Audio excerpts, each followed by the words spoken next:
Alright, we're also going to talk about the integration of the natural log function. And if you remember, the derivative of ln of x is 1 over x. So if I give you the derivative, 1 over x, and I said, hey, once you find the antiderivative, it's going to give you ln. So let's have a quick conversation about the absolute value. If I start with a derivative, and that means my domain, again, domain means all possible x values. My domain could be anything.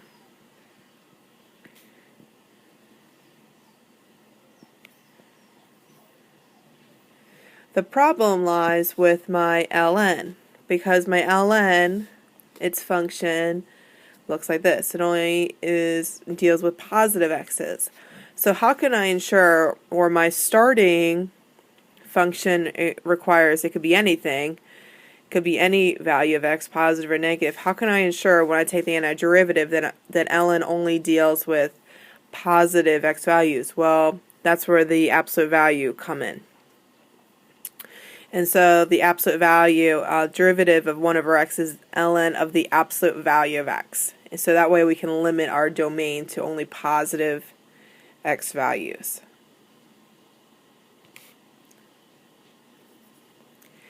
And similar when we have u substitution, if I have 1 over, I have a derivative over my parent function, then it'll be 1 over u, and so the ln du, so the antiderivative of that is ln of the absolute value of u plus c. So let me go through several examples to help you. Alright, number 1, find the antiderivative of 3e to the x over 1 plus e to the x. And with ln, notice how e is just an x, so it's not like e to, please don't make e to the u, because that's not a complicated function. Rather, I want you to make u your denominator.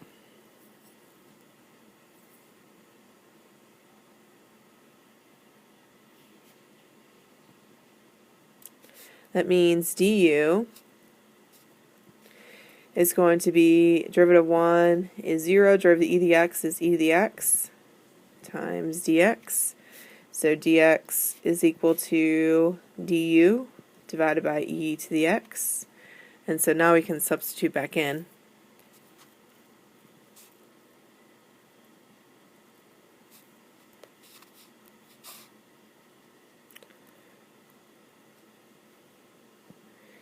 And I hope you notice that our e to the x's cancel. And so I'm left with my coefficient, which is 3, times 1 over u times du. And so this right here sets me up for the ln. This right here will be our coefficient for the ln. So 3 is our coefficient.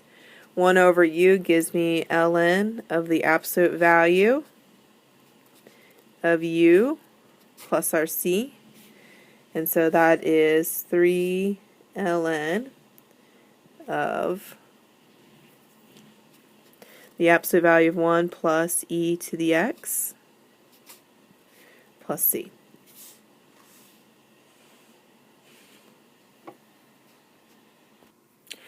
Alright, number 2, find the antiderivative of x over x squared minus 4. And again, our complicated function, you'll notice, is in our denominator, so that's going to be our u. So we're going to let u is equal to x squared minus 4. So du is 2x times dx. So dx is du divided by 2x. And so we can substitute back in. So this gives us the antiderivative of x over u times du over 2x. And again, I hope you notice your x's are going to cancel. And so let's move this 2 in the front so it becomes 1/2. So we have 1/2 times 1 over u du. And the reason why I keep my half separate is because I want you to be able to identify your coefficient for your ln. And I also want you to be able to identify that 1 over u is going to be ln of the absolute value of u. So my coefficient is 1/2. I have ln of the absolute value of u, that's the antiderivative of 1 over u, plus our c. So we have 1/2 ln of the absolute value of x squared minus 4 plus c.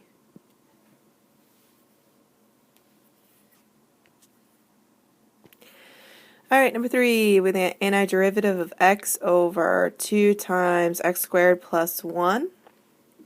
And so our u, I'm gonna go ahead and set as the inside function. I'm gonna leave 2 as my coefficient. So u is x squared plus 1. Du is 2x times dx. So our dx is equal to du divided by 2x. And so we can go ahead and substitute in. So I have essentially 1/2, that's what that divide by 2 is, times x over u times du over 2x. And so our x's are going to cancel. And I'm going to put my 2's together. And so that becomes 1/4.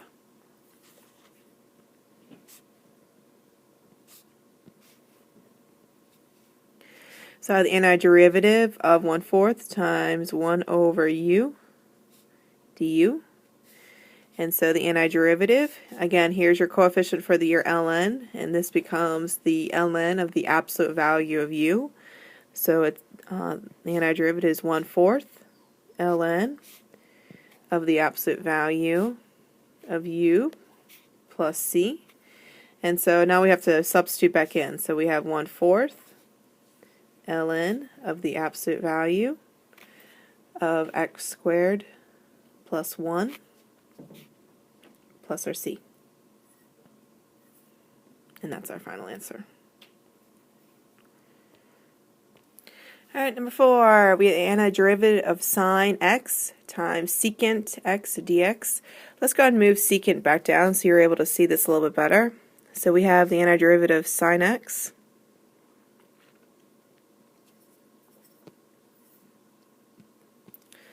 and secant, if you remember in pre-cal, is 1 over cosine, so we have cosine x on the bottom. And that cosine x is actually going to be our u. So we're going to say u is equal to cosine of x. That means du is going to be, derivative of cosine is negative sine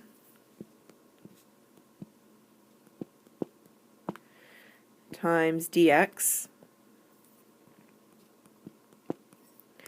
So that means dx is equal to du divided by negative sine of x.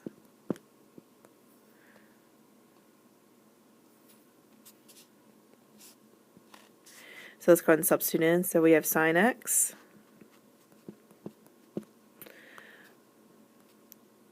over u times du over negative sine x. And I hope you notice your sines are going to cancel. Your sine x's are going to cancel. So you're left with, remember there's a negative 1 here, so let's move the negative 1 in the front.